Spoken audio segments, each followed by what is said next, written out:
Hi! Hello.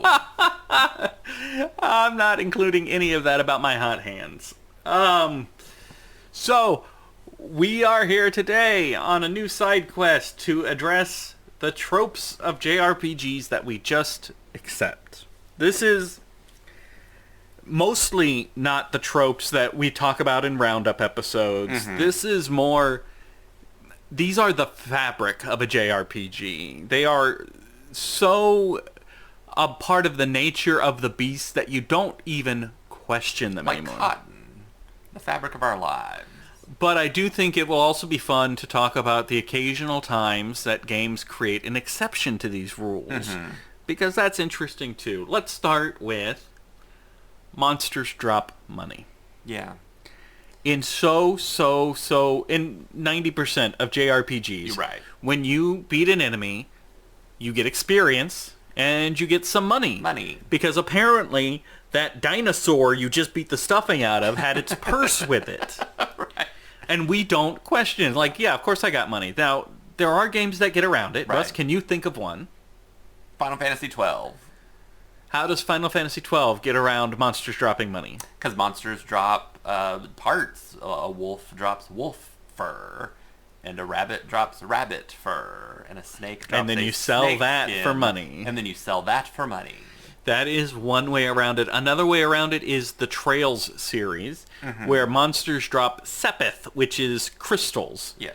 Elemental And crystal. Eventually, in the later part of the franchise, they drop sepith masses, which is just directly converted to money. They have like no elemental. You can't use them for value. anything else. Yeah. In the earlier games, they drop specific sepith that Right. you can either use to upgrade your stuff or you can sell Right. for a really good price. And it even makes sense. What I like about it in Trails is that it even makes sense in the series. They've even given an explanation for it that monsters are drawn to sepith.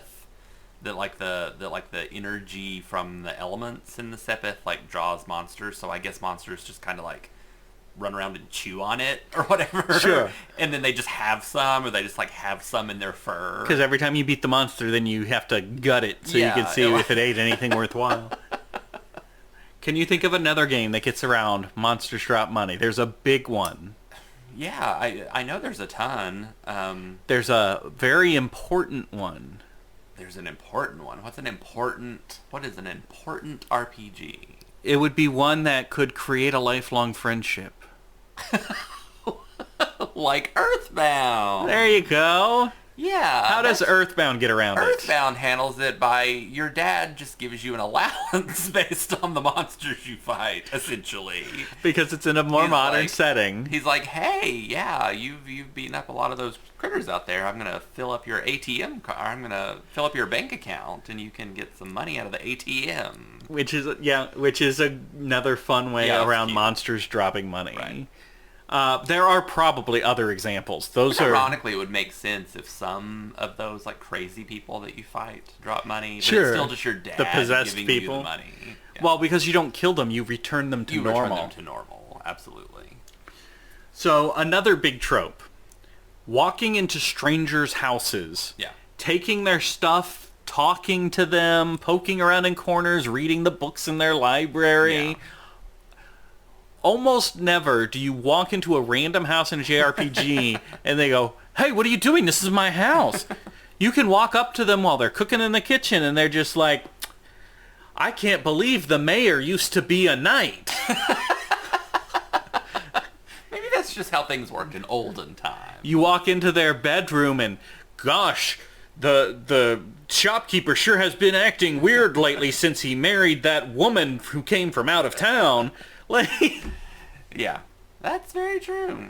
there are occasional, but even in games where there is a reaction, it's not everybody has a reaction. Right, yeah. It's like, Robotrek had this. It had did have one that- house that where little you walked boy, in and yeah. the little boy's like, "What are you doing in my house?" Yeah.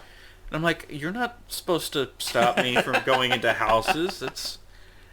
This is a little weird that it became such a huge part of it. Like, they don't notice when you take their treasure chests, or It's weird that it is still just normal in modern games.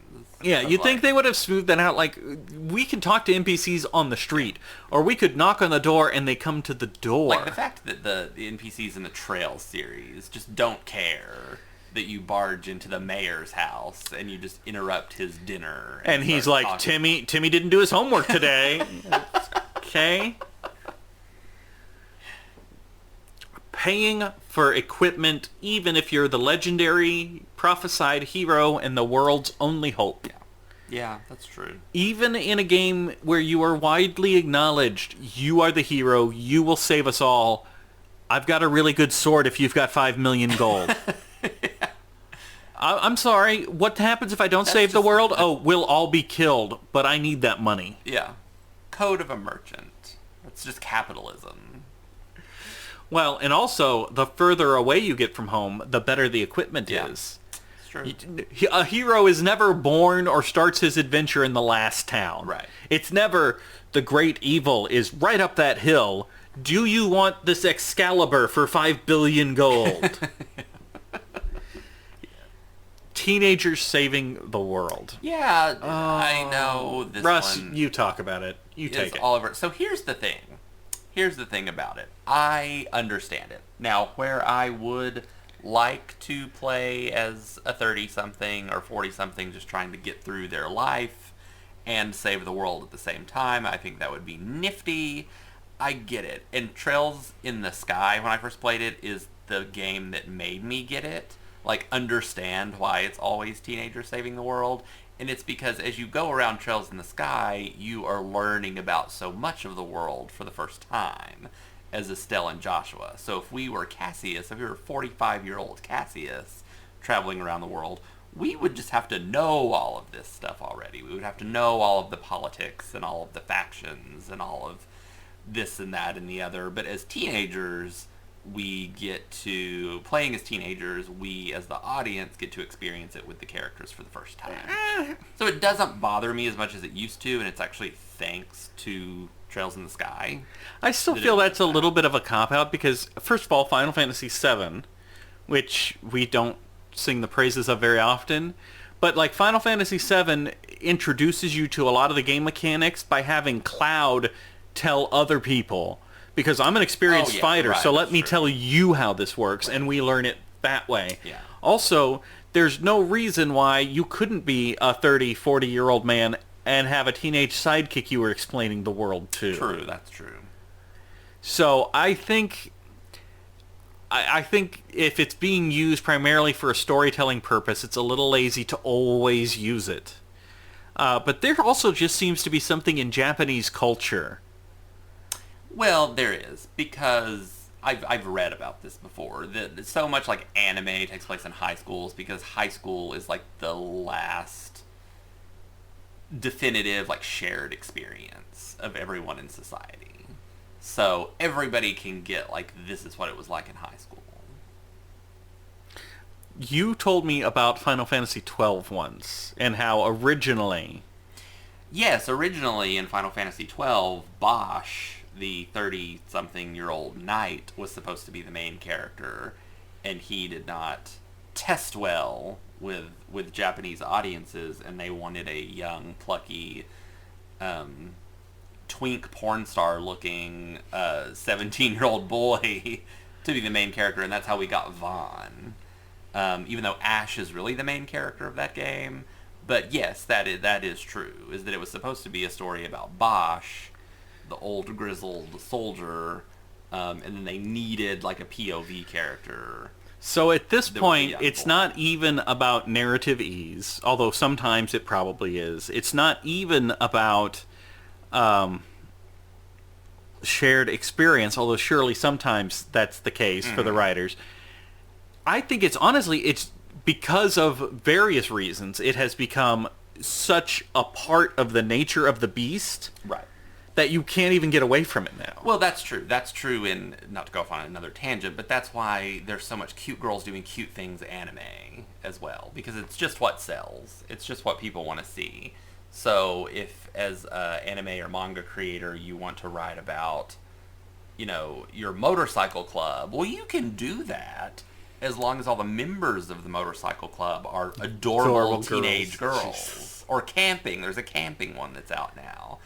It's literally just about camping. While you're off on this tangent, will you tell the audience at home your favorite genres of anime? My favorite genres of anime. Your favorite genre is girls doing their best. Oh, yes. My favorite genre is girls doing their best. Young women doing their best.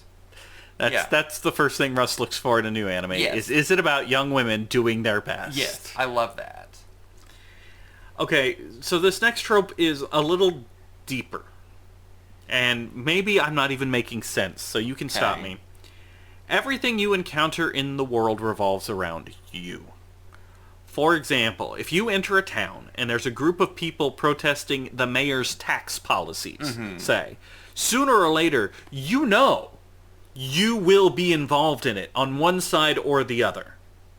Right. Sooner or later, you will be called upon to either help the mayor quell the town or get the mayor to lower his taxes or whatever. Nothing exciting or world-changing can happen without your involvement. Right. True. You never say you're 5 towns away from your hometown. An army doesn't come in, burn down your hometown, and then run away, and you don't hear about it unless you happen to go back. Right. Yeah. Everything that happens in this world revolves around you to some extent. Yeah. True. Nothing can happen without you. And that's one of the reasons why I talked once before about the desert city in the Dragon Quest series and how it captured my imagination, and it's because I didn't watch it get destroyed. Yeah. It wasn't destroyed when I was a kid and everybody's talking about it. It's a ruin that you come across. Like, this ruin had nothing to do with me. That's so weird. Yeah.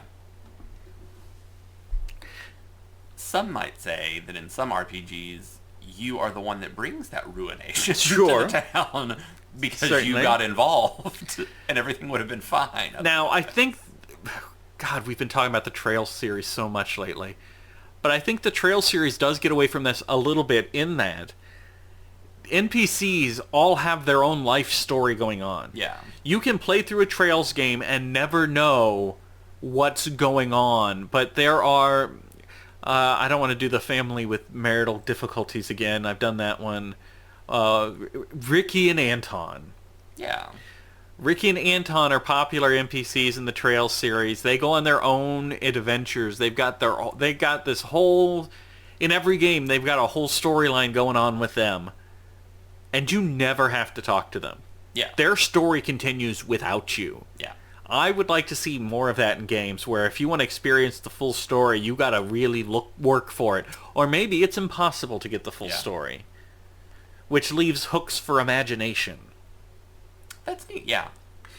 Here's one that surprised me. And this is the last one I've got written, so hopefully you've got a couple in your back pocket. But there are never any atheists in a JRPG. Right. Yeah, this is related to the big one that I was thinking of, is that pretty much all the time, whatever, like, whether it's religion or just like folklore legends or whatever, they're always true. Yes. They're always true. Nothing is ever just myth or legend or folklore. There really is a demon king. There really is a magical wolf that watches over the town. Exactly. There really is a magical cloak. It all really exists. I feel like I dimly remember in one game, God, it was probably a Lunar game, encountering an atheist, and he immediately gets struck by lightning. That feels like a Lunar thing, doesn't it? That felt like you hated Lunar 2 so much, but that's one of the things that always struck me about Lunar 2, is that, like, the religion is actually wrong. Like, in Lunar 2, they're worshipping Alfina, but Alfina that they're worshipping, the goddess that they're worshipping, is a fake goddess, because the actual goddess gave up being the goddess 1,000 years ago, and it's actually all a lie. So that's one of the things that I always liked about that game. But there still was a real goddess. Like, there still was a real goddess, that's true. And there still weren't really atheists. Like, atheists don't exist. Mythologies are always true. to an extent. Mythological creatures are always true. Yeah. And that's very interesting. What else do we have? What is part of the JRPG fabric? I'm gonna sit here till you come up with Like one more. cotton. The fabric of our lives. The fabric of JRPGs. They all have to have amazing hair. And they actually comment on it in Dragon Quest XI, which I know I've told you before, but there's a kid in that Hawaii town, in that like island town, that if you talk to him, he's like, "What? You're the luminary, you're the great hero. You can't be. You don't have cool hair." He's like, you just have like very well washed and brushed straight hair. And he's like, "You don't have legendary hero hair. Legendary heroes have to have I sometimes wake up with legendary cloud hero hair. Yes, exactly. I call it having Final Fantasy hair syndrome. Yeah. You have to have hair like Cloud or like a Dragon Ball character to be the legendary hero. You can't have like a nice straight bob and be the hero because little kids won't believe you. So there you go. Unless you've got anything else, I think we've reached the end of our... For now, maybe we'll have another discussion as we think of Also, others. modern games have to have the option to date a 14-year-old. And thank you for joining us on Home on the RNG. We will talk to you next time. Russ, leave that child alone.